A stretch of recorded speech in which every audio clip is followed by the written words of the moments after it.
The Farm Bill is something that we write every 5 years, and it has 12 chapters in it now, 12 different parts, and each one of those alone could be its own legislation. It's big enough.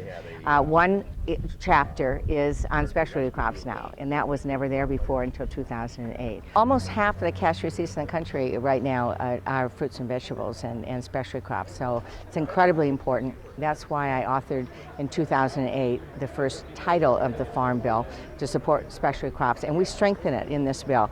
We put in more dollars for the block grants that go to the state, and we've changed the formula so it will be more advantageous for states like Michigan that have a lot of diversity of crops, so that individual commodity groups can decide what they need, whether it's marketing help, research help, and so on.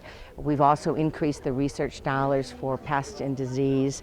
We've increased purchases and made it easier in terms of purchasing locally through schools, encouraging other local purchases.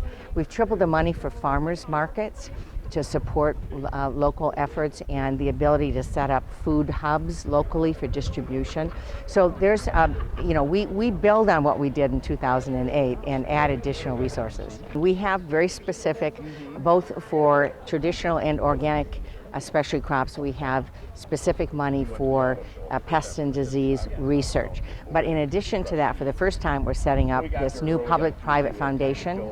We are seeding it with $200 million in public funds, and it will be able to accept $200 million in private funds. We have a board that will then determine, based on need and science, where the research ought to be.